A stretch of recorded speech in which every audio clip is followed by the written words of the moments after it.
నమస్తే. The federal ఆంధ్రప్రదేశ్‌కి స్వాగతం. విశాఖ ఉక్కు ఆంధ్రుల హక్కు ఈ నినాదం మార్మోగిన కాలం నుంచి ఈవేళ ఒకప్పుడు ఇది ఆంధ్రుల హక్కు అనుకుంటే ఈవేళ పరుల హక్కు అయ్యే సూచనలు కనిపిస్తా ఉన్నాయి. ఈ నేపథ్యంలో చంద్రబాబు నాయుడు ఇటీవల ఈ పారిశ్రామికవేత్తల సదస్సులో చాలా ఉన్నట్టుండి ఒక వివాదాస్పదమైన కామెంట్ చేశారు. ఈ కామెంట్ రాష్ట్ర వ్యాప్తంగా పెద్ద సంచలనం కూడా సృష్టించిన సందర్భం ఇది. ఈ అంశం పైన మనతో మాట్లాడడానికి విశాఖ స్టీల్ ప్లాంట్కి సంబంధించి మార్పు శరత్ గారు, అలానే ఆయన మానవ హక్కుల వేదిక రాష్ట్ర ఉపాధ్యక్షులు మధు గారు, సిఐటియు నాయకులు, మధుసూదన్ రావు గారు అపారమైన పరిజ్ఞానం గలవారు, మార్క్సిస్ట్ సిద్ధాంతం పట్ల అంకితభావం కలిగిన వారు, ఆ తర్వాత కేఎన్ శ్రీనివాస్ గారు Visakha steel plant workers union నాయకుడు, అలానే పౌర హక్కుల సంబంధించి విశాఖ సివిల్ సర్వీసెస్ సంబంధించి పోరాట నాయకుడు. ఈ వీళ్ళు ఈవేళ మనతో చర్చలో పాల్గొంటున్నారు. సార్ నమస్కారం, మీ అందరికీ స్వాగతం. మనం ఈ చర్చను ప్రారంభించబోయే ముందు చంద్రబాబు నాయుడు ఎన్నికలకు ముందే ఉన్నాడు, ఇప్పుడు ఏమంటున్నాడో ఒక నిమిషం పాటు వీడియో విని ఆ తర్వాత చర్చ మొదలెడదాం.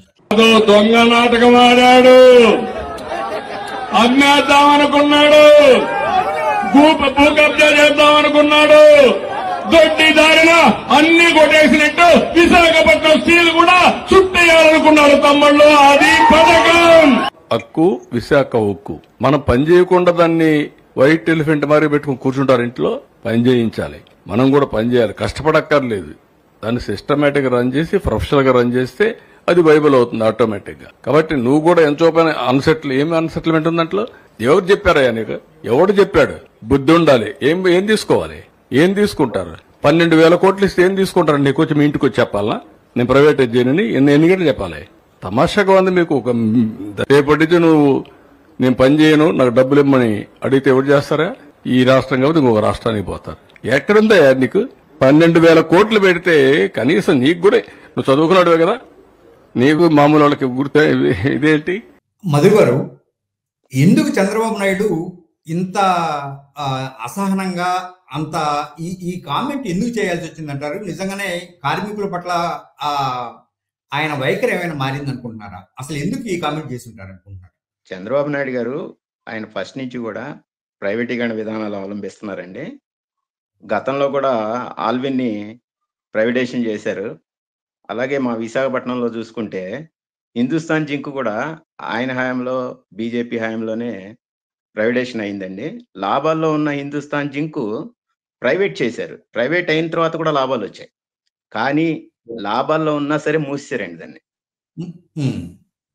ఎందుకంటే అది సిటీ నడిబొడ్డున ఉంది, రియల్ ఎస్టేట్ చేసుకుంటే లాభాలు వస్తాయి కాబట్టి.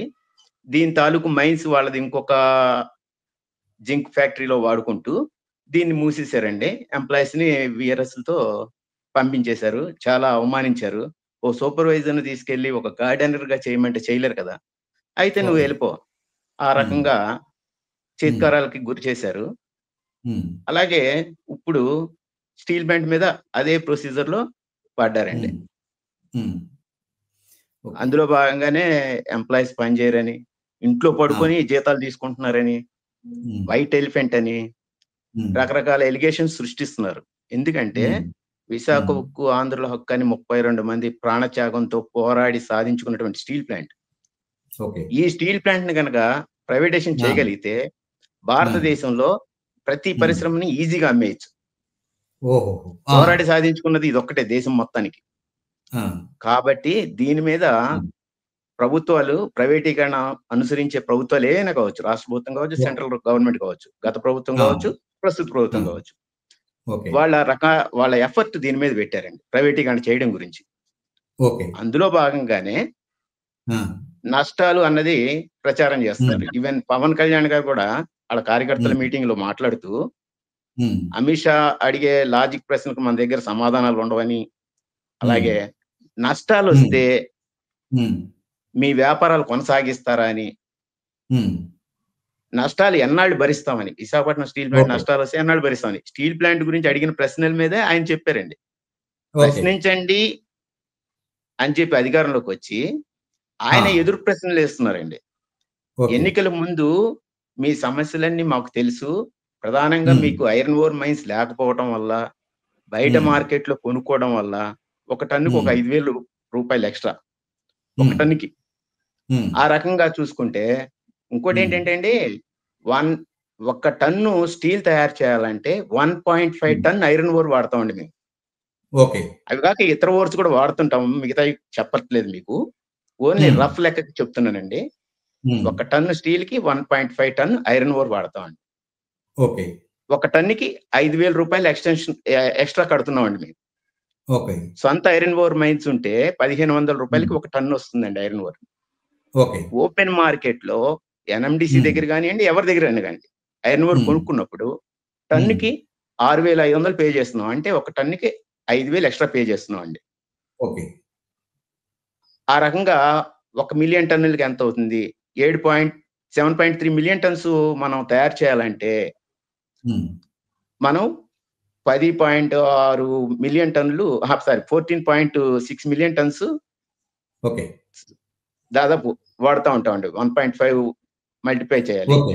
ఆ రకంగా వాడినప్పుడు ఏంటంటే మనం కొన్ని వేల కోట్ల రూపాయలు ఎక్స్ట్రా పే చేయాల్సి వస్తుంది. మన ప్రొడక్షన్ కాస్ట్ పెరిగిందండి. మనకి ఐరన్ ఓర్ మైన్స్ ఇవ్వండిరా బాబు అంటే ఉన్న కోల్ మైన్స్ కూడా రద్దు చేసి ఓపెన్ మార్కెట్ లో కొనుక్కోండి అన్నారండి. ఓకే. అంటే దాన్నప్పుడు తెలిస్తే దైవం ఒకటి వచ్చిందట. చంద్రబాబు నాయుడు వ్యాఖ్యల నేపథ్యంలో మీరు ఏమనుకుంటున్నారు? ఆయన చంద్రబాబు నాయుడు గారు ఉద్దేశపూర్వకంగానే ప్రభుత్వం ఏదైతే మైన్స్ ఇవ్వాల్సిన బాధ్యత ఉందో వాళ్ళ బాధ్యతను తప్పించుకోవడం కోసం మైన్స్ లేకపోతే 7.3 మిలియన్ టన్స్ కి మనం ఐరన్ ఓర్ కనుక మనకు సప్లై చేయకపోతే మనం ప్రొడక్షన్ చేయలేం. వాళ్ళ బాధ్యతలన్నీ చాలా తెలివిగా కార్మికుల మీద తోసేస్తున్నారండి. ఓ పద్ధతి ప్రకారం తోసేస్తూ కార్మికులు పని చేయట్లేదు, కార్మికులు పని చేయకపోవడం వల్ల ప్రొడక్షన్ రావట్లేదు, లాభాలు రావట్లేదు. వాళ్ళు ఏదైతే ప్రజల్లో సింపతి ఉందో, ప్రజల మద్దతు ఉందో, విశాఖపట్నం స్టీల్ ప్లాంట్ మీద ప్రజల ప్రేమ ఉందో దీనిచ్చి దూరం చేయడానికి, ప్రజల మద్దతు లేకపోతే విశాఖపట్నం స్టీల్ ప్లాంట్ ని చీప్ గా వాళ్ళకి కావాల్సిన విధంగా అమ్మేయచ్చు. అలాగే దీని స్థలాల్ని ఎవరెవరో పంచుకోవడానికి, ఈవెన్ అదాని గారికి పోర్టుకి సంబంధించి ఎక్స్టెన్షన్ చేసుకోవడానికి మా వైజాగ్ స్టీల్ ప్లాంట్ సైట్ కావాల్సి వస్తుందండి. ఇందులో RMHB డిపార్ట్మెంట్ వరకు కూడా ఆయనకి సైట్ కావాలండి. అలాగా స్పోర్ట్స్ కాంప్లెక్స్ అని. ఒక్క నిమిషం శ్రీనివాస్ గారు, ఈ కార్మికుల్ని పీడీ యాక్ట్ ద్వారా కార్మికుల్ని భయపెట్టారు లేదా భయపెట్టడానికి ఆయన ప్రయత్నిస్తున్నారు అనేది ఒక పెద్ద టాక్ గా వినపడింది. అట్లానే కార్మికులు కూడా భయాందోళనకు గురయ్యారంటున్నారు. ఇది ఎంతవరకు నిజం? చంద్రబాబు నాయుడు వ్యాఖ్యల్లో అసలు నిజం ఉందా? చంద్రబాబు నాయుడు గారు కార్మికులకి లేదా ఇక్కడ ప్రజల్ని పీడీ యాక్ట్ పెట్టి లేదా అణిచివేయటం ద్వారా ప్రైవేటీకరణ చేయడానికి ఏ ఆటంకాలు లేకుండా చేసుకోవాలి అనేది చంద్రబాబు నాయుడు గారి యొక్క కోరిక. ఏ ఉద్యమం కూడా పీడీ యాక్ట్లు పెట్టి అణిచివేయలేదు. కారణం ఏమిటి అంటే ఇది ప్రజలు పోరాడి సాధించుకున్న అనేక త్యాగాల ఫలంగా ఈ రోజున స్టీల్ ప్లాంట్ ఇక్కడ ఉద్భవించింది. స్టీల్ ప్లాంట్ లో కానీ అణిచివేసి కానీ అమ్మివేయగలిగితే దేశంలో ఏ పరిశ్రమనైనా శుభం ఏర్పడుతుంది అనే నిర్ధారణకు వచ్చి చంద్రబాబు నాయుడు గారు మాట్లాడుతూ ఉన్నారు. ఎక్కడా కూడా ఎన్నికల ముందు చూడండి, వైఎస్ జగన్మోహన్ రెడ్డి గారు అరెస్ట్ చేస్తే నిర్బంధం దుర్మార్గం అని చెప్పని మాట్లాడారు. కానీ ఇప్పుడేమో ఆ నిర్బంధాన్ని చంద్రబాబు నాయుడు గారు ప్రభుత్వం వచ్చిన ప్రజాస్వామ్యయుతంగా మమ్మల్ని ఏ పోరాటం కూడా చేయనీయకుండా అణిచివేస్తున్న పరిస్థితి ఉంది. మా అసంతృప్తిని తెలియజేయడానికి టెంట్ ని నిర్దాక్షిణ్యంగా తొలగించారు. మా మీద అక్రమంగా కేసులు పెట్టారు. ఏ విధంగా కూడా చేయడానికి లేదు. మీరు రోడ్డు మీద రోడ్డు మీదకి వస్తే మీ మీద పీడీ యాక్ట్ పెడతామని చెప్పి ఎదుర్కొంటున్నారు. ఇది అప్రజాస్వామ్యం. ఏ విధంగా కూడా ఇది తెల్లదు. ప్రజలు హర్షించరు. కార్మికులు ఎవరిని కూడా రోడ్డు మీద వచ్చి తమ అసంతృప్తి ఉండటం కోసం మాత్రమే ఇటువంటి బెదిరింపులకి చంద్రబాబు నాయుడు గారు పాల్పడతా ఉన్నారు. సరే శరత్ గారు చెప్పండి. విశాఖ ఉక్కు ఫ్యాక్టరీ నష్టాలకి ఉద్యోగులు ఎంతవరకు బాధ్యులు అంటారు? ఏ కంపెనీ కూడా నష్టాలకి ఉద్యోగులు బాధ్యులు కారండి. There are so many factors. Company నష్టము జరుగుతుంది అంటే మొదటగా ఏంటంటే మన కంపెనీ పెట్టినప్పుడు ఫండమెంటల్ ఈక్వేషన్స్ ఉంటాయి. మనం చదువుకున్నాం, ఏదైనా కంపెనీ పెట్టాలంటే ముందు ముడి సరుకు కావాలి. ఆ ముడి సరుకు మాకు దొరకట్లేదు. ఇప్పుడు మధు గారు చెప్పారు కదా, 10,000 మెట్రిక్ టన్నులు పైగా మాకు సంవత్సరానికి ఐరన్ ఓర్ కావాలి. 7 మిలియన్ టన్నులు తీయాలంటే మాకు ఐరన్ ఓర్ మైన్స్ లేవు. మేము ప్రతి టన్నుకి 6,000 రూపాయల నుంచి 5,000 రూపాయల వరకు అదనంగా కొంటున్నాం. ఇప్పుడు ఏదో పెల్లెట్స్ వేస్తున్నారు, అది ఇంకా అదనంగా ఖర్చు అవుతుంది. కాబట్టి ఏంటంటే ఒక ఇండస్ట్రీ లాస్ అయ్యింది. ఇప్పుడు మిట్టల్ స్టీల్ ప్లాంట్ పెడుతున్నారంటే వాళ్ళకి మీరు 20 సంవత్సరాల పాటు వాటర్ ఇస్తున్నారు, కరెంట్ ఇస్తున్నారు ఫ్రీగా 20 సంవత్సరాలు. రా మెటీరియల్ కోసం మీ ఎంపీలు వెళ్ళి మోడీ గారిని, స్టీల్ మినిస్టర్ని బతిమాలారు, మిట్టల్ స్టీల్ కి రా మెటీరియల్ ఇవ్వండి, మా విశాఖపట్నం స్టీల్ ప్లాంట్ కాదు. సో ఇవన్నీ ఈ ఫ్యాక్టరీస్ అన్ని ఫుల్ఫిల్ అయితే అప్పుడు కర్మాగారానికి నష్టాలు వస్తాయి. అంతేగాని కేవలం కార్మికుల వల్లనే నష్టాలు రావు. ఒక విషయం అండి. ఇక్కడ ఇంకొక విషయం, ఉదాహరణ ఏంటంటే మనకి బొకారో స్టీల్ ప్లాంట్ తీసుకోండి, బెలాయ్ స్టీల్ ప్లాంట్ తీసుకోండి. నేను ప్రైవేట్ పరిశ్రమల జోలికి అనట్లేదు, గవర్నమెంట్ పరిశ్రమల గురించి మాట్లాడతాను. ఎక్కడ చూసుకున్నా కానీ ఒక టన్నుకి 4 మ్యాన్ పవర్ ఉంటున్నారు. అంటే ఒక టన్ను ఐరన్ ఓర్ ఉత్పత్తి చేయడానికి సగటున 4 మనుషులు ఉంటున్నారు. అంటే ఇక్కడ విశాఖపట్నం స్టీల్ ప్లాంట్ లో 9,500 మంది ఉన్నారు. ఇక్కడ 10,000 మంది అనుకోండి. 10,000 మంది ఒక టన్నుకి 4 చొప్పున 10,000 మంది ఎన్ని వేల టన్నులు ఉత్పత్తి చేయగలరండి? 2,500 టన్నులు సంవత్సరానికి. కానీ ఇక్కడ ఉత్పత్తి జరుగుతున్నది ఎంత? 5,000 టన్నులు పైనే సంవత్సరానికి ఉత్పత్తి అయ్యేది. అంటే సగటున ఉత్పత్తి అయ్యేది. అంటే 7.2 మిలియన్ టన్స్ అలా అంటున్నారు కదా. 7.2 కాదు, కనీసం 6 మిలియన్ టన్స్ కి, దాదాపుగా 6 మిలియన్ టన్స్ కి కొంచెం అటు ఇట్లో ఉత్పత్తి జరుగుతుంది. కానీ యాక్చువల్ గా వాళ్ళు ఇచ్చిన మ్యాన్ పవర్ ప్రకారంగా అయితే 2.5 రన్ చేయాలి. 2.5 మిలియన్ టన్సే తీయాలి సంవత్సరానికి. కానీ 5 మిలియన్ టన్స్ డబుల్ చేస్తున్నాం. అంటే ఒక టన్నుకి 2 మనుషుల కంటే తక్కువే ఇక్కడ స్టీల్ ప్రొడ్యూస్ చేయడం అనేది జరుగుతుంది. కాబట్టి కార్మికులు తప్పేముంది ఇందులోనే? కార్మికులు అయితే కనుక ఆ ప్రొడక్షన్ రాకూడదు కదా. తరువాత మీరు చరిత్ర మొత్తం ఈ 30-40 సంవత్సరాల చరిత్ర తీసుకుంటే హైయెస్ట్ పిఎం ట్రోఫీలు మా ప్లాంట్కే వచ్చాయి. మిగతా స్టీల్ ప్లాంట్ల కంటే దాదాపుగా 2020 వరకు కూడా కంటిన్యూగా పిఎం ట్రోఫీలు విశాఖపట్నం స్టీల్ ప్లాంట్ గా వచ్చాయి. ఇతర స్టీల్ ప్లాంట్లు అంటే బిలాయి, బొకారో లాంటి స్టీల్ ప్లాంట్ లో ఏదైనా సాంకేతిక సమస్యలు తలెత్తితే ఇక్కడ నుంచి మా స్టీల్ ప్లాంట్ ఎంప్లాయీస్ వెళ్ళి అక్కడ సాంకేతిక సమస్యలను పరిష్కరించి వచ్చారు. చంద్రబాబు నాయుడు గారు ఒక విషయం తెలుసుకోవాలి మీరు, కర్మాగారం అంటే కేవలం భుజబలం మీద 8 గంటలు పనిచేయటం మీద ఆధారపడదు. కర్మాగారం అంటే వ్యక్తులతో పాటు సాంకేతికత కూడా ఉంటుంది. ఇక్కడ సాంకేతికత వ్యక్తులు కలిపి వాళ్ళ తాలూకా అపారమైన అనుభవంతో వీళ్ళు ఇక్కడ పనిచేస్తున్నారు. కార్మికులు పనిచేయటం లేదు అనే మాట పూర్తిగా అసత్యం. దాన్ని ఆయన వెనక్కి తీసుకోవాలి. కార్మికులు పనిచేయకపోవటం అనేది కాదు. ఎందుకంటే మీరు ఇప్పుడు మామూలు అటెండెన్స్ స్థానంలో బయోమెట్రిక్ పెట్టారు. ప్రతి 6-7 మనుషులకి ఒక వాళ్ళ పైన ఒక అధికారి ఉంటాడు.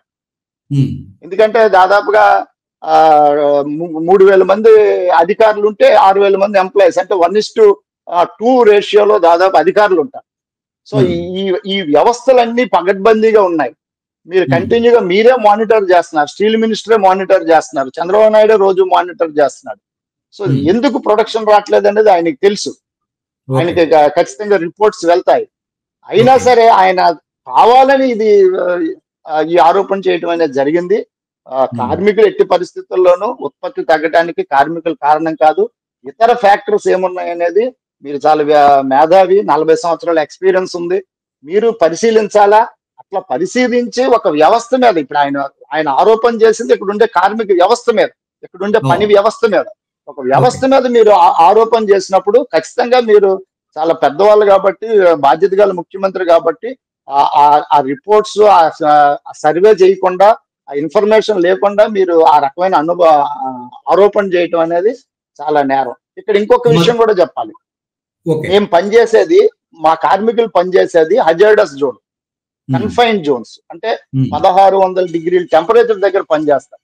అట్లా పనిచేసినప్పుడు మీ చట్టాలే, మీరు తయారు చేసిన హజార్డస్ చట్టం ప్రకారంగానే, స్టేట్ గవర్నమెంట్ చట్టం ప్రకారంగానే గంట పనిచేస్తే 20 నిమిషాలు రెస్ట్ ఇవ్వాలి వాళ్ళకి. ఇట్స్ మ్యాండేటరీగా మీరు మీ స్టేట్ గవర్నమెంట్ చట్టాల ప్రకారంగానే గంట పనిచేస్తే 20 నిమిషాలు రెస్ట్ ఇవ్వాలి. కార్మికులు పని చేయలేదంటే ఎలాగా? అది 8 గంటలు ఖచ్చితంగా పని చేయలేడు, కంటిన్యూగా పని చేయలేరు. ఆ వేడిలో 1600 డిగ్రీల టెంపరేచర్ లో మనం నిలబడటమే కష్టం సార్. అక్కడికి వచ్చి మీరు ఎప్పుడైనా ఒకసారి వచ్చి ప్లాంట్ లోకి వచ్చి విజిట్ చేయండి. ఆ ట్యూర్ ప్లాట్ఫామ్ లో అక్కడ నిలబడటమే కష్టం. SMS లాంటి దగ్గర సాధారణ ప్రజానీకాన్ని అసలు అనుమతించం మేము. 1 కిలోమీటర్ దూరంలోనే బ్యారికేడ్ కట్టి అక్కడే ఆపేస్తారు. సాధారణ ప్రజానీకాలు వెళ్ళడానికి సాధ్యం కాదు. అలాంటి రిస్క్ ఏరియా. కొన్ని రకాల దీంట్లోకి ఏంటంటే వాళ్ళు ఒక ఫైర్ ఫైటింగ్ కోట్ వేసుకోవాలి. ఆ కోటే 3 కేజీలు 4 కేజీలు బరువు ఉంటుంది. ఈ ఫ్యాక్టర్స్ ఏవి స్టడీ చేయకుండా అడ్డంగా ఏదో స్టేట్ గవర్నమెంట్ MRO ఆఫీసుల్లోనూ మున్సిపల్ ఆఫీసుల్లోనూ పనిచేసినట్టు కార్మికులు పని చేయకుండా జీతాలు తీసుకుంటున్నారంటే అది ఏం మాట్లాడుతారండి? ఒక బాధ్యత గల ముఖ్యమంత్రి మాట్లాడాల్సిన మాట్లాడినా అది. Okay, right. మధు గారు, ఆయన ప్రైవేటీకరణ చేయను అని మళ్ళీ మీ ఇంటింటికి వచ్చి చెప్పాలా అని అంటున్నారు కదా. ఆ ప్రైవేటీకరణ జరగదు అని ముఖ్యమంత్రి గారు చెప్తున్నప్పుడు అసలు కార్మికులు ఎందుకు ఇంకా పోరాట పట్టినారు? 4 స్టీల్ ప్లాంట్లు, ప్రధానంగా ఎల్ఐ స్టీల్ ప్లాంట్ పశ్చిమ బెంగాల్, పార్లమెంట్ లో ప్రైవేటీకరణ ఆపేశామని చెప్పి అది వెనక్కి తీసుకున్నారు. అలాగే Madras, Tamil Nadu Salem steel plant parliament లో ప్రైవేటీకరణ వెనక్కి తీసుకున్నాం అని చెప్పేసి ప్రకటించారండి. Karnataka Visvesvaraya steel plant parliament లోనే దీని ప్రైవేటీకరణ వెనక్కి తీసుకున్నాం అని చెప్పి ప్రకటించారండి. నగర్నా స్టీల్ ప్లాంట్ ఛత్తీస్గఢ్, అది కూడా ప్రైవేటీకరణ వెనక్కి తీసుకున్నామని పార్లమెంట్ లోనే ప్రకటించారండి. ప్రైవేటీకరణ అన్నది చెయ్యాలని నిర్ణయం చేసినా అది వెనక్కి తీసుకున్నా ఆపేశామని అది పార్లమెంట్ లోనే ప్రకటిస్తారు కానివ్వండి, అనకాపల్లిలో, రాజమండ్రిలో, తిరుపతిలో, విశాఖపట్నంలో ప్రకటించరండి. ఎవరింటికి వచ్చి చెప్పాల్సిన పని లేదండి. ఇది పార్లమెంట్ లోనే దీని ప్రైవేటీకరణ ఆపేశామని ప్రకటించినప్పుడు మాత్రమే కార్మికులు నమ్ముతారండి. అలాగే ఈ ఉద్యమం ఎందుకు కొనసాగిస్తున్నారని మీరు అడిగారు కదా. ఉక్కు పరిరక్షణ పోరాట కమిటీ కింద ఆల్ యూనియన్స్ కలిసి మొట్టమొదట చేసిన తీర్మానం ఏంటంటే, పార్లమెంట్ లోనే విశాఖపట్నం స్టీల్ ప్లాంట్ ప్రైవేటీకరణ చేస్తామని డెసిషన్ తీసుకుని ప్రకటించారు కాబట్టి ఇది పార్లమెంట్ లోనే దీన్ని వెనక్కి తీసుకున్నాం, ప్రైవేటీకరణ చేయట్లేదని మీరు పార్లమెంట్ లోనే ప్రకటించాలి. అది ప్రకటించే వరకు మనం ఉద్యమం చేయాలి అని తీర్మానం చేశారండి. ఆ తీర్మానం ప్రకారం ఉద్యమం కంటిన్యూ అవుతుందండి. ఎందుకంటే పార్లమెంట్ లో ఇది వెనక్కి తీసుకోలేదు ప్రైవేటీకరణ నిర్ణయాన్ని. కాబట్టి ఆయన మా ఇంటికి వచ్చో, మీ ఇంటికి వచ్చో, ఎవరింటికి వచ్చో చెప్పవసరం లేదండి. పార్లమెంట్ లో వెనక్కి తీసుకోవాలి. ఉన్నది వాళ్ళ గవర్నమెంటే, వాళ్ళు భాగస్వామ్యంతో ఉన్నటువంటి గవర్నమెంటే. ఇంకోటండి, నిధులు ఇచ్చామని చెప్తున్నారండి. భారీగా నిధులు ఇచ్చాము, 12,400 కోట్లు ఇచ్చాము, 12,000 కోట్లు ఇచ్చామని చెబుతున్నారు. స్టేట్ గవర్నమెంట్ గా 2,000 కోట్ల రూపాయల పవర్ ఛార్జెస్ మేము ప్రస్తుతానికి తీసుకోలేదు, అది కూడా మీకు వెలుసుబాటు కల్పించాం, తర్వాత తీసుకుంటారండి, లేదా వాటాలు తీసుకుంటామని అంటున్నారు. అది వేరే విషయం అనుకోండి అని చెప్తున్నారు. మీకు ఇన్ని వేల కోట్లు ఇచ్చాము, ఇది ప్రజాధనం, మీరు తిని కూర్చుంటారా, పనిచేయరా, ప్రొడక్షన్ రాలేదంటే అది మీ వల్లే, లాభాలు రాలేదంటే అది మీ వల్లే, మొత్తం కార్మికుల మీదకి తోసేస్తున్నారండి. యాక్చువల్ గా ఏంటంటే ప్రొడక్షన్ కంట్రోల్ అన్నది కార్మికుల చేతిలో ఉండదండి. గవర్నమెంట్ మీరు ఇంత ప్రొడక్షన్ తీయాలని ఒక టార్గెట్ ఇస్తుంది, దాన్ని ఇయర్లీ టార్గెట్ ని మంత్లీ టార్గెట్ కింద క్యాలిక్యులేట్ చేసి ఇక్కడ మేనేజ్మెంట్ దానికి తగ్గట్టుగా రా మెటీరియల్స్ అన్ని సమకూర్చి, స్పేర్ పార్ట్లు సమకూర్చి, ఎప్పుడు ఏది మెయింటెనెన్స్ చేయాలో అవి చేయించాలండి, రిపేర్లు అవి. ఇవి ప్రాపర్ గా జరగనప్పుడు, రా మెటీరియల్స్ లేనప్పుడు మనకి ప్రొడక్షన్ తగ్గుతుందండి. ప్రధానంగా 2021 ప్రైవేటీకరణ మొదలు పెట్టిన తర్వాత central government, NMDC central government చేతిలో ఉంది, రైల్వే సెంట్రల్ గవర్నమెంట్ చేతిలో ఉంది. NMDC నుంచి ఐరన్ ఓర్ తగ్గించారు. రైల్వేస్ రోజు మాకు 8 ర్యాక్స్ సప్లై చేయాలి. అలాంటిది 7, 6, 4, 3, 2 ఈ టైప్ లో తగ్గించేశారండి. ప్రధానంగా మనకు రా మెటీరియల్ నొక్కేయడం వల్ల ఇది స్టీల్ ప్లాంట్ నష్టాల్లోకి వెళ్ళిపోయిందండి. ఇది రా మెటీరియల్ లేకుండా మీరు పని చేయలేదంటే అది తప్పు కార్మికులు కాదు కదా.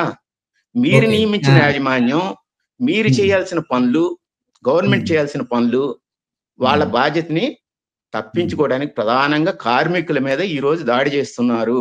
కార్మికుల్ని ప్రజల్లో చెడు చేయడం ద్వారా విశాఖపట్నం స్టీల్ ప్లాంట్ ని ఈజీగా ప్రైవేట్ చేయొచ్చు అన్న ఒక దురుద్దేశంతో కార్మికుల మీద నెపాలు ఆపాదిస్తున్నారండి. ఓకే శ్రీనివాస్ గారు, ఈ స్ట్రాటజిక్ డిస్ఇన్వెస్ట్మెంట్ అనే ఒక ప్లాన్ ని పబ్లిక్ సెక్టర్ కి ప్రత్యేకించి విశాఖ స్టీల్ ప్లాంట్ కి వర్తింపజేయబోతున్నారనేది మీ కార్మిక సంఘాల అన్ని చేస్తున్న ఆరోపణ. అసలు ఏమిటి ఈ స్ట్రాటజిక్ డిస్ఇన్వెస్ట్మెంట్ వల్ల ఇట్లాంటి ఏది వైట్ ఎలిఫెంట్ గా మారిన ఫ్యాక్టరీలని లేదా ఇట్లాంటి వాటిని ఇట్లా డిస్ఇన్వెస్ట్మెంట్ చేస్తే కార్మికులకు జరిగే నష్టం ఏంటి, లేదా జరిగే మేలు ఏంటి, ప్రభుత్వాలకు జరిగే మేలు ఏంటి? ఇది ప్రభుత్వానికి ప్రజలకి నష్టం తప్ప ఏ విధమైనటువంటి మేలు ఉండదండి. ఇది స్ట్రాటజిక్ డిస్ఇన్వెస్ట్మెంట్ కాదు, స్ట్రాటజిక్ సేల్. పూర్తిగా దీన్ని అమ్మేయడం తప్ప, అమ్మాలనే ఉద్దేశం తప్ప వేరే ఉద్దేశం అనేది లేదు దీంట్లో. దీనికి అమ్మేదానికి లాభాలు నష్టాలు అనేది కూడా లేదండి. లేటెస్ట్ గా మీరు LIC నమ్మేస్తామంటున్నారు, బ్యాంకులు నమ్మేస్తామంటున్నారు, అన్నిటినీ HPCL కానివ్వండి అన్ని ప్రభుత్వ రంగ పరిశ్రమలు కూడా అమ్మేస్తామన్నారు. ఇది అమ్మటం కూడా కాదండి, ఇది అమ్మటం కూడా కాదండి.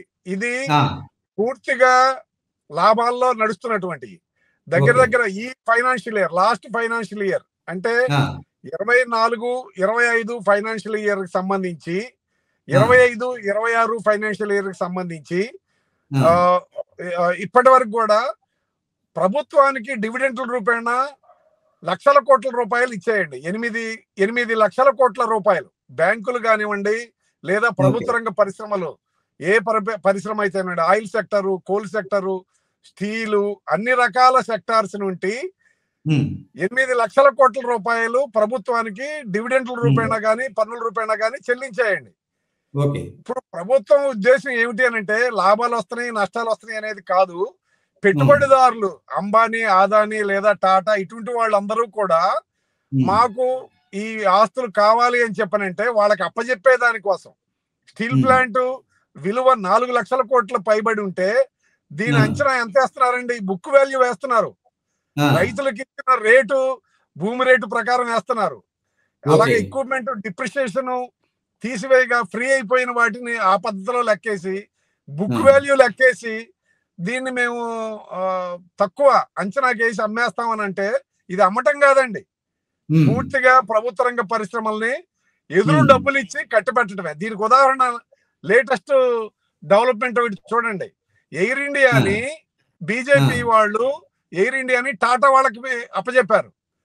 మీరు ఒక 3 days బ్యాక్ వచ్చింది చూడండి. టాటా వాళ్ళు బీజేపీ పార్టీకి 780 కోట్ల రూపాయలు దగ్గరగా వాళ్ళ పార్టీకి ఫండ్స్ రూపేణా ఇచ్చారండి.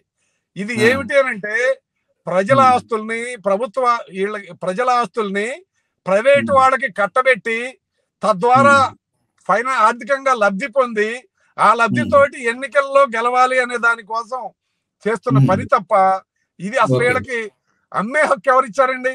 వాళ్ళు దీనికి ట్రస్టీలుగా ఉండాలి తప్ప అమ్మే హక్కు అనేది ప్రభుత్వానికి లేదు. అమ్మకూడదు, అసలు నడపాలి. వాళ్ళు ఇచ్చిన 5 సంవత్సరాలు పరిపాలించమని ఇచ్చాము. 5 సంవత్సరాల్లో ఈ పరిశ్రమలన్నింటినీ సక్రమంగా నడపాలి తప్ప అమ్మటానికి అనేది రైట్ లేదు. అమ్మటం అనేది దుర్మార్గం. ఇది అమ్మటం కూడా కాదు, లూటీ చేయటమే. ప్రజల ఆస్తుల్ని పెట్టుబడిదారులకి కట్టబెట్టడం తప్ప ఇది వేరే కాదనేది మనం అర్థం చేసుకోవాలండి. ఓకే శరత్ గారు, ఉద్యమాలని అంటే మనం ఇప్పుడు సహజంగా ఈ కార్మిక వర్గ పరిభాషలో ఉద్యమాలని క్రిమినలైజ్ చేయడం కోసం కొంత ఒక టెర్రర్ క్రియేట్ చేస్తూ ఉన్నారు. దానిలో భాగంగానే ఇట్లాంటి మాటలు ఏది వైట్ ఎలిఫెంట్స్ లేదా మీరు పని చేయకుండానే సోమరపోతులుగా ఉద్యోగాలు తీసుకుంటారా, జీతాలు తీసుకుంటారా అనే పదాలు వస్తున్నాయనే విమర్శలు చాలా ఎక్కువగా వస్తున్నాయి. ఈ నేపథ్యంలో అసలు ప్రజల నిరసనల్ని ప్రభుత్వాలు ఇచ్చే దీన్ని ఈ స్పందన ఏ రకంగా అర్థం చేసుకోవాలంట? దురదృష్టం ఏంటంటే సార్, భారతదేశం ప్రజాస్వామ్య దేశమే గాని ప్రజాస్వామిక విలువలకి విలువనిచ్చే, ప్రజాస్వామిక సూత్రాలకు విలువనిచ్చే నాయకులు, పాలకులు లేకపోవటం భారతీయులు చేసుకున్న ఒక దురదృష్టం. ఈ దేశ ప్రజలకి ఏంటి కావాలి, ప్రజల అవసరాలు ఏంటి, ప్రజలు ఏం కోరుకుంటున్నారు అనేది గుర్తించకుండా వాళ్ళ ప్రయోజనాల కోసం ఇక్కడ ఆస్తుల్ని అమ్మటం కానివ్వండి, పరిశ్రమలను అమ్మటం కానివ్వండి, భూముల్ని కారు చౌకగా రూపాయికి ₹1/2 ఎకరం చొప్పున కార్పొరేట్ సంస్థలకి దోచిపెట్టడం కానివ్వండి, ఇవన్నీ చాలా బాధాకరమైనటువంటి అంశాలు. ప్రజలు నిన్ననే ఒక అమెరికన్ వాళ్ళు సర్వే చేశారు. భారతదేశంలో ప్రభుత్వాన్ని వ్యతిరేకించి, అంటే మనసులో అందరికీ వ్యతిరేకత ఉంటుంది కానీ బయటికి వ్యక్తం చేసే వాళ్ళు కేవలం 36% మందే ఉన్నారు. అదే వాళ్ళకి బలం అయిపోయింది ఒక విషయం. రెండోది ఏంటంటే, పబ్లిక్ రంగ సంస్థలు అనేవి కేవలం లాభాపేక్షతో పెట్టినవి కావు. పబ్లిక్ రంగ సంస్థల్ని మొదలు పెడుతూ ఇంట్రడ్యూస్ చేస్తూ జవహర్లాల్ నెహ్రూ గారు ఏమన్నారంటే, పబ్లిక్ రంగ సంస్థలు అనేవి ఆధునిక దేవాలయాలు, వీటిని చాలా పవిత్రంగా కాపాడుకోవాలి, వీటిని చాలా పవిత్రంగా చూసుకోవాలి, వీటిని మనం రక్షించుకోవాలి అని చెప్పి ఆవేళ జవహర్లాల్ నెహ్రూ గారు అన్నారు. ఆనాటి దేశ పరిస్థితుల్లో ఆకలి, నిరుద్యోగం, యువతకి సరైన దిశ లేకపోవటం, చదువుకున్నటువంటి కాస్త కోస్త చదువుకున్నటువంటి వాళ్ళకి ఎటువంటి ఉపాధి లేకపోవటం, వ్యవసాయ రంగం లాభసాటిగా లేకపోవటం, ఇట్లా రకరకాల కారణాల వల్ల, రకరకాల ఇబ్బందుల వలన ఈ పబ్లిక్ రంగ సంస్థలు అనేవి ఇంట్రడ్యూస్ చేయడం జరిగింది అన్నారు. అందుకే ఆయన ఆధునిక దేవాలయాలు అన్నారు. మోడీ గారు వచ్చేమన్నారంటే పబ్లిక్ రంగ సంస్థలు అనేవి 75 ఏళ్ల స్వాతంత్ర అనంతరం కూడా మళ్ళా మీరు ఆనాటి మాటలే చెప్పి ఇది పబ్లిక్ సెక్టర్ ని బతికించాలనుకుంటే ఎట్లా ఇప్పుడు ఉన్న క్యాపిటలిస్ట్ మోడ్ లో? కరెక్టే, మీరు మంచి ప్రశ్న వేశారు. 70 ఏళ్ల స్వాతంత్రంలో మనం ఎంత స్వాతంత్రంగా జీవిస్తున్నాం? ప్రజలు నిరుద్యోగం ఏమైనా పెరిగిందా? మన జీడిపి ఏమైనా పెరిగిందా? మన జీవన ప్రమాణాలు ఏమైనా పెరిగాయా? గ్రామాల పరిస్థితులు అలాగే ఉన్నాయి, ఏజెన్సీల్లో గిరిజనుల పరిస్థితులు అలాగే ఉన్నాయి. మనం ఏదో పంచాలాల్చి బదులుగా ప్యాంటు షర్ట్ వేసుకొని ఇదే నాగరికత, మన ఇదే డెవలప్మెంట్ అనుకుంటే ఎట్లాగూ? ఎక్కడ ప్రజల జీవన ప్రమాణాలు ఏ మేరకు పెరిగాయి చెప్పండి? రోజు రోజుకి ఆకలి సూచిలో మనం 111వ స్థానానికో 101వ స్థానానికో నెట్టేబడి ఉన్నాం. పాకిస్తాన్ మనకంటే ముందు ఉంది. ఎక్కడ మన ప్రమాణాలు పెరిగాయి 70 సంవత్సరాల్లో? ఎక్కడ మన జీవన ప్రమాణాలు, సాధారణ ప్రజల జీవన ప్రమాణాలు ఎక్కడ పెరిగాయి? అందుకని ఏంటంటే ఈ పబ్లిక్ రంగ సంస్థలు అనేవి చావడానికే పుట్టాయి అని చెప్పేసి మన మోడీ గారు అంటున్నారు.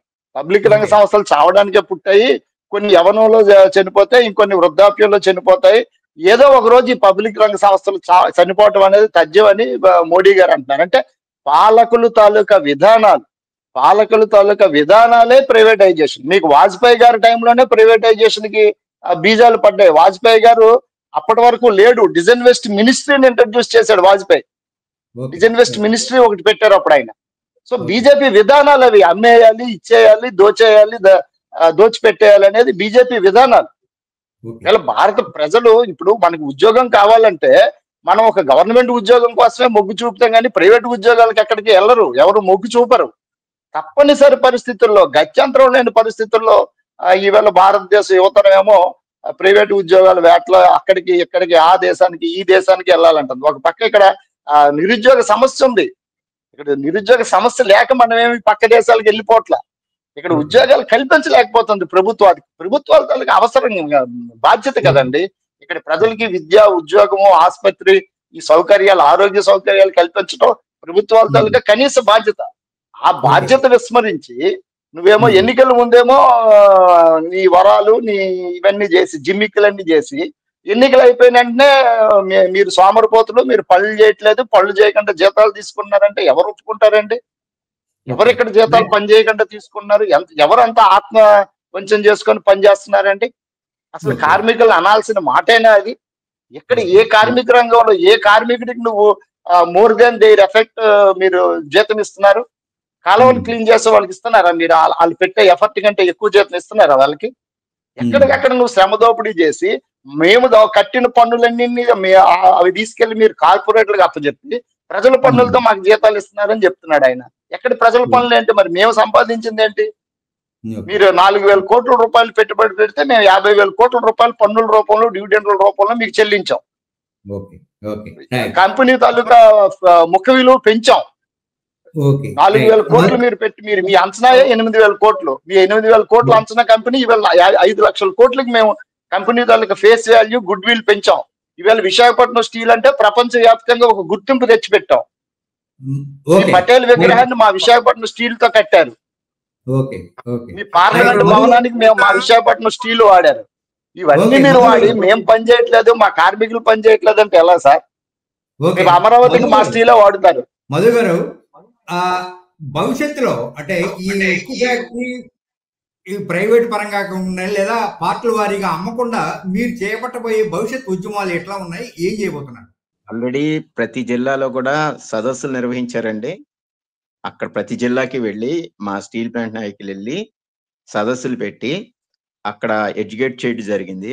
అలాగే విద్యార్థి సంఘాలు ఏవైతే ఉన్నాయో యూనివర్సిటీలకి, కాలేజీలకి ఇలా వెళ్ళి అక్కడ వాళ్ళని కూడా స్టీల్ ప్లాంట్ ఎందుకు ఉండాలి, స్టీల్ ప్లాంట్ ఉండటం వల్ల ఉపయోగం ఏంటి, ప్రజలకి చౌకగా స్టీల్ వస్తుంది, అలాగే ఇది ప్రభుత్వ రంగంలో ఉండటం వల్ల మంచి శాలరీస్, పర్మనెంట్ ఉద్యోగాలు అనేవి ఉంటాయి. చాలా మంది యువకులు ఎవరైతే ఇంజనీరింగు, డిప్లొమా, ఐటీఐ ఇలాగా టెక్నికల్ ఎడ్యుకేషన్ చదివిన వాళ్ళు ఉన్నారో వీళ్ళందరికీ కూడా 1 year అప్రెంటిస్ అని, ఇంటర్న్షిప్ అని ఇలాంటి వేలాది మంది విద్యార్థులకి సౌకర్యం కల్పిస్తా ఉంది విశాఖపట్నం స్టీల్ ప్లాంట్.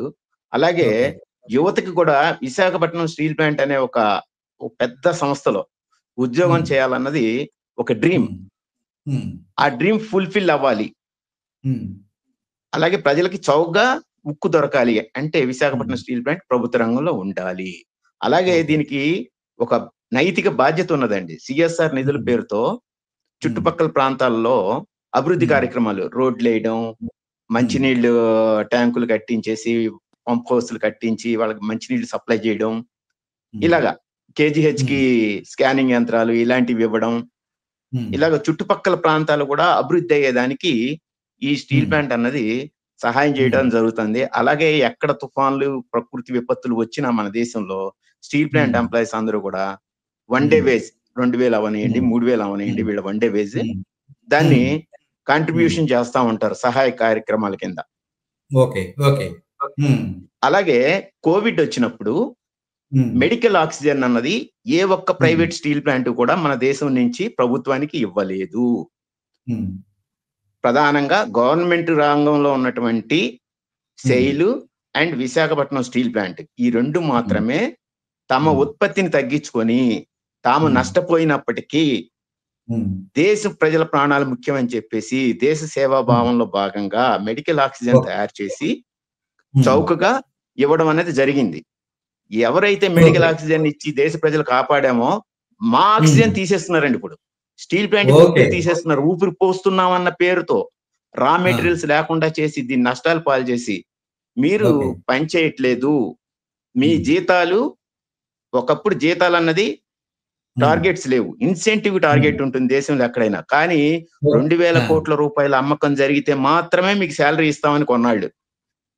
ఆ తర్వాత ఏం చేశారు, ప్రొడక్షన్ తగ్గించేసి 2,000 కోట్ల అమ్మకాలు లేవు కాబట్టి మీ శాలరీ తగ్గిస్తున్నాం, 75% మాత్రమే ఇస్తున్నాం, 35% మాత్రమే ఇస్తున్నాం అని ఈ రకంగా ఓ సంవత్సరం పాటు శాలరీస్ కూడా సరిగ్గా ఇవ్వకుండా ఇబ్బందులు పెట్టారు. ఇప్పటికి కూడా 335% శాలరీస్ మాకు బాకీ ఉంది మేనేజ్మెంట్. ఇప్పుడు కొత్తగా ఏం పెట్టారంటే ప్రొడక్షన్ బేస్డ్ శాలరీస్ అంటండి. మీరు ఎంత 100% ప్రొడక్షన్ చేయాల్సి ఉంటే మీరు 60% ప్రొడక్షన్ చేస్తే మీకు 60% జీతమే ఇస్తామంటున్నారండి. ప్రొడక్షన్ కంట్రోల్, ప్రొడక్షన్ అనేది కార్మికుల చేతుల్లో లేదండి, అది యాజమాన్యం చేతుల్లో ఉంటుంది. ప్రొడక్షన్ పెంచాలా తగ్గించాలా రా మెటీరియల్స్ లభ్యతను బట్టి వాళ్ళు డెసిషన్ తీసుకుంటారండి. వాళ్ళ చేతుల్లో పనికి కార్మికులను బాధ్యులను చేస్తూ కార్మికులకి జీతాలు కోసేయడం ఏంటండి, ప్రపంచంలో ఎక్కడా లేదు, భారతదేశంలో ఎక్కడా లేదు ప్రొడక్షన్ బేస్డ్ శాలరీ అన్నది. అంటే విఆర్ఎస్ పెట్టి భయభ్రాంతుల్ని చేసి పంపిస్తున్నారు, వర్క్ లోడ్ పెంచి. ఇప్పుడు జీతాలు కూడా సరిగ్గా ఇవ్వట్లేదు, ప్రొడక్షన్ రావట్లేదు కాబట్టి మీకు జీతాలు ఇవ్వమంటూ ఇది కూడా కార్మికుల మీద నెట్టేస్తూ కార్మికుల్ని మరొకసారి విఆర్ఎస్ లోకి వెళ్ళిపోయేలాగా ఈ సంస్థ విడిచి వెళ్ళిపోతే ఏ పరిశ్రమనైనా సరే అండి, ప్రైవేట్ చేసే ముందు హెయిర్ కట్ అంటారు. శాలరీస్ లో అలవెన్స్లు ఇలాంటివన్నీ కట్ చేసి ఉద్యోగుల్ని కుదించి అప్పుడు శాలరీస్ భారం బాగా తగ్గిందని చెప్పి ప్రైవేట్ చేయడం కోసం కొన్ని పరిశ్రమలు గతంలో చేశారు. అలాగే విశాఖపట్నం స్టీల్ ప్లాంట్ కూడా చేసుకెళ్తున్నారండి. ఓకే శ్రీనివాస్ గారు, ఈ అంటే భవిష్యత్తులో ఈ ఫ్యాక్టరీని కాపాడుకోవడానికి మీరు ఆ ప్లాంట్ వర్కర్ యూనియన్ నాయకుడిగా మీరు ఏం చేయబోతున్నారు? మీ భవిష్యత్ కార్యక్రమం ఏంటి సార్? ఇక్కడ స్టీల్ ప్లాంట్ కి ఇక్కడ బతికిన స్టీల్ ప్లాంట్ మీద ఆధారపడి బతికేటటువంటి వాళ్ళందరికీ తో పాటు నిర్వాసితులు ఉన్నారండి. 16,000 మంది రైతులు తమ భూముల్ని త్యాగం చేశారు. వాళ్ళల్లో ఇప్పటికీ 8,000 మందికి మాత్రమే ఉద్యోగాలు వచ్చాయి. ఆ 8,000 మంది నిర్వాసితులకి సమాధానం చెప్పాలి. అలాగే ఆ రోజు విశాఖ ఉక్కు ఆంధ్రలోక్ అనే ఉద్యమం ఎందుకు జరిగిందని అంటే, మన రాష్ట్రంలో అన్ఎంప్లాయ్మెంట్ ఎక్కువగా ఉంది, ఎంప్లాయ్మెంట్ కావాలి అనే దానికోసం ఉద్యమం జరిగిందండి. ఇప్పుడు అదే పరిస్థితి ఎవరైతే చదువుకుని బయటకు వస్తున్నారో వాళ్ళకి ఉద్యోగాల కల్పన అనేది ఈ రోజున బాగా తగ్గిపోయింది. అన్ఎంప్లాయ్మెంట్ అనేది పెరిగిపోతా ఉంది. ఈ మొత్తాన్ని యువకులు జన్జెడ్ పేరుతోటి ఏదైతే ఉద్యమాలు జరుగుతున్నాయో, జన్జెడ్ బ్యాచ్ ఎవరైతే ఉన్నారో ఆ యువకులందరూ కూడా ఈ రోజున ఈ స్టీల్ ప్లాంట్ ని మేము కాపాడుకోవాలనేటటువంటి ఆలోచన అనేది ప్రారంభం అయిందండి. చాలా చోట్ల విద్యార్థులు కానివ్వండి, యువకులు కానివ్వండి, ఇటువంటి ప్రభుత్వ రంగ పరిశ్రమలు ప్రైవేట్ పరం కాకూడదు అని కోరుకుంటున్నారు. మేము ఉద్యోగస్తులుగా అలాగే నిర్వాసితుల్ని, విద్యార్థుల్ని, యువకుల్ని కలుపుకొని భవిష్యత్తులో పెద్ద ఎత్తున పోరాటానికి సిద్ధపడుతున్నాం. మాకు దేశవ్యాప్తంగా, రాష్ట్ర వ్యాప్తంగా ఇతర ప్రభుత్వ రంగ పరిశ్రమల్లోని కార్మికులు కానివ్వండి, అలాగే వ్యవసాయ కార్మికులు కానివ్వండి, రైతులు కానివ్వండి, మొత్తం ప్రజానీకంలో మాకు విశాలమైనటువంటి మద్దతు లభించింది. గతంలో మా పోరాటాలకి అటువంటి మద్దతు లభించింది. ఇప్పుడు దాని అన్నింటినీ లేకుండా చేయటం కోసం, ప్రజల్ని మాకు మద్దతు ఇవ్వకుండా చేయటం కోసం కావాలనే కార్పొరేటర్ నుంచి ఎమ్మెల్యే, చీఫ్ మినిస్టర్ వరకు అందరూ కూడా స్టీల్ ప్లాంట్ మీద ఇప్పుడు ఈ రోజున దుష్ప్రచారానికి దిగారండి. ఇది పూర్తిగా పెట్టుబడిదారికి లొంగిపోయి వాళ్ళని అమ్మాలనే దానికి, వాళ్ళు అమ్మాలని కోరికను తీర్చడం కోసం కేంద్ర ప్రభుత్వం ఏదైతే నిర్ణయం చేసిందో ఆ నిర్ణయాన్ని అమలు చేయడం కోసం కింది నుంచి పై వరకు వీళ్ళందరూ కూడా ప్రయత్నం చేస్తున్నారు. కానీ మాకు ఒక నమ్మకం అయితే ఉంది, ప్రజలకు మేము విషయాలు చెప్పగలం, ప్రజలు అర్థం చేసుకుంటారు. ప్రజలు ఖచ్చితంగా ఇప్పుడు ఏదైతే కార్మిక వర్గం పోరాటంగా జరుగుతుందో దీన్ని ప్రజా పోరాటంగా మారుస్తాం. ఇప్పటికే ప్రజా సంఘాలన్నీ కూడా మాకు మద్దతు ఇచ్చి ఉన్నాయి. ఈ పోరాటం ద్వారా ఖచ్చితంగా మేము ఈ స్టీల్ ప్లాంట్ ని మేము కాపాడుకోగలం అనేటువంటి విశ్వాసం మాకైతే ఉంది. మా మోరల్ దెబ్బతీయటం కోసం మాత్రమే మేము దొంగలమని, నిద్రపోతున్నామని, పని చేయట్లేదని, పీడీ యాక్ట్ పెడతామని ఇటువంటి ప్రస్తావనలు అనేది ఒక చీఫ్ మినిస్టర్ స్థాయిలో ఉన్న వ్యక్తి అటువంటి ప్రస్తావనలు చేయటం మాత్రం సరైంది కాదు. ఇక్కడ స్థానిక ఎమ్మెల్యే గారు కూడా అలాగే మాట్లాడుతున్నారు, కార్పొరేటర్లు అదే మాట్లాడుతున్నారు. అందరూ కూడా ప్రజాప్రతినిధులు అందరూ కూడా అత్యధిక మంది ఎన్నికల ముందు ఒక మాట మాట్లాడారు, ఎన్నికలైన తర్వాత వాళ్ళ స్వరం అనేది మారింది. కానీ ఎప్పుడైనా సరే వాళ్ళు ప్రజల్లోకి రావాల్సిందే. కాబట్టి ఖచ్చితంగా ప్రజల్లోకి వచ్చిన క్రమంలో ప్రజలు ప్రశ్నించే విధంగా, ప్రజలు తిరగబడే విధంగా ఖచ్చితంగా మేము మాత్రం భవిష్యత్తులో పెద్ద పోరాటాలు రూపొందించి ముందుకెళ్లాలని మేము నిర్ణయించుకున్నామండి. ఓకే శరత్ గారు, అంటే ఇటీవల కాలంలో వచ్చిన ఒక విమర్శ, రాజకీయ పార్టీలు కూడా ఈ ఉద్యమాన్ని వాడుకుంటున్నాయన్న ఆరోపణ ఒకటి వినిపిస్తా ఉంది. దానిలో వాస్తవం ఎంత? ఈ ఫ్యాక్టరీని నిజంగానే ఈ ఉద్యమాలు కాపాడుకోగలుగుతాయా? ఆ కాపాడిన సందర్భం ఏమైనా ఉందా? చాలా సందర్భాల్లో సార్ ప్రజా ఉద్యమాలు అనేవి ఎప్పుడు విజయం సాధిస్తాయి సార్. ప్రజలు కేంద్రంగా ఏదైనా ఒక ఎగ్జాంపుల్ తోటి రండి. అంటే ఇటీవలే ఈ మన స్టీలు దీని దగ్గరికి వచ్చినప్పటికే ఈ స్టీల్ ప్లాంట్ ని ప్రైవేటైజ్ చేయాలనేది ఇప్పుడు ఈ నిర్ణయం కాదండి. 90s లోనే దీని మీద ఒక ప్రయత్నాలు అనేవి జరిగాయి. అప్పుడు విశాఖపట్నం ఉక్కు కార్మికులే పోరాడి సాధించుకున్నారు.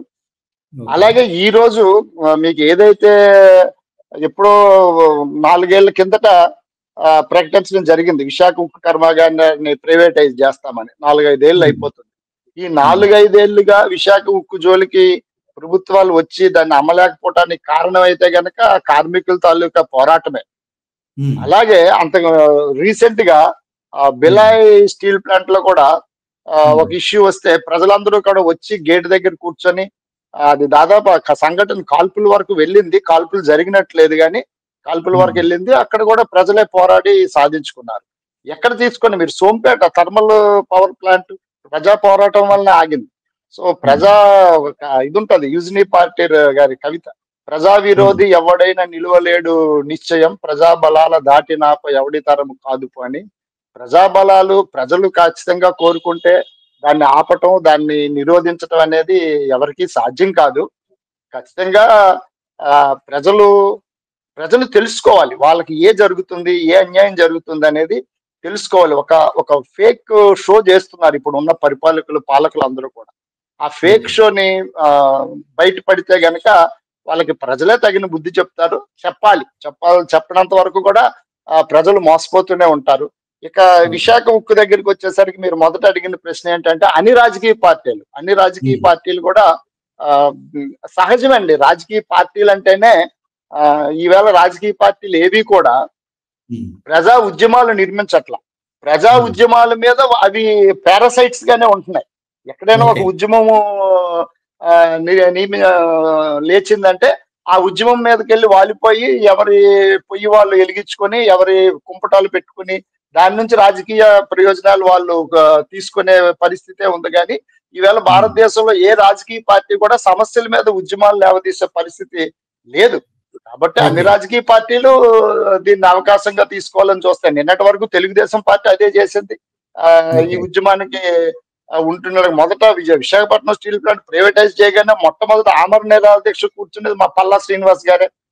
ఈవేళ ఆయనే వచ్చి స్టీల్ ప్లాంట్ లో కార్మికులు పని చేయట్లేదు, అది చేయట్లేదు, ఇది చేయట్లేదు, ఈ ఉద్యమం అంతా ఇదని చెప్పి అంటున్నాడు. ఆయనే మొదట ఆమరణ నిరాదీక్ష కూర్చున్నాడు వారం రోజుల్లో 10 రోజుల్లో. సో ఇది ఏంటంటే ఎక్కడ ఉద్యమం ఉందో అక్కడ వాలిపోతారు. పారాసైట్స్ గా దాన్ని వాళ్ళ రాజకీయ ప్రయోజనాలకి వాళ్ళ రాజకీయ మైలేజ్ కి వాడుకోవాలని చూస్తారు. అలాగే మా గంటా శ్రీనివాసరావు గారు ఎమ్మెల్యే పదవికి రాజీనామా చేశారు విశాఖ ఉక్కు ప్రైవేటైజేషన్ నేపథ్యంలో. ఇట్లా వీళ్ళు దీన్ని వాడుకునే ప్రయత్నాలు చేస్తూనే ఉంటారు. అలాగే ప్రజలు కూడా కాస్త ముందు వెనక వాస్తవాలు తెలుసుకుంటారు. అల్టిమేట్ గా మేము కోరుకునేది ఏంటంటే ప్రైవేటైజేషన్ అనేది ఎప్పుడూ మంచిది కాదు. ముఖ్యంగా పబ్లిక్ రంగ సంస్థలు అనేవి ఎప్పుడు కూడా ప్రజలకి అనుకూలంగా ఉండాలి, ప్రజల దీనికే ఉండాలి. కాబట్టి విశాఖపట్నం స్టీల్ ప్లాంట్ ని ఖచ్చితంగా పబ్లిక్ రంగ సంస్థలోనే కొనసాగించాలని మేము కోరుకుంటున్నాం సార్. Okay, right. డిబేట్ ముగించబోయే ముందు నిజానికి విశాఖ ఉక్కు ఫ్యాక్టరీ ఆంధ్రుల మనోభావాలతో ముడిపడింది. ఇది ఒక ఉద్యమం అనే దానికన్నా కూడాను ఇది ఒక సెంటిమెంట్ లాంటిది. ఈ సెంటిమెంట్ ని బ్రేక్ అండి. అమర్ గారు మన్మోహన్ సింగ్ గారు ఆ మధ్యన జాతికి అంకితం చేయడానికి కర్మాగారానికి వచ్చి మొదట ఆయన కంపెనీని డిజిన్వెస్ట్మెంట్ చేయడానికి అమెరికా గట్టు పంపించి ఆ కంపెనీని డిజిన్వెస్ట్మెంట్ చేయాలి, కొంత 10% 20% షేర్స్ అమ్మాలనే ప్రయత్నం చేశాడు ఆయన. ఆ తర్వాత ఆయన విశాఖపట్నం వచ్చి విశాఖపట్నం స్టీల్ ప్లాంట్ చూశాడు. ఆ నిర్వాసితులు వాళ్ళ ఇబ్బందులు అన్ని విన్నాడు, తెలుసుకున్నాడు.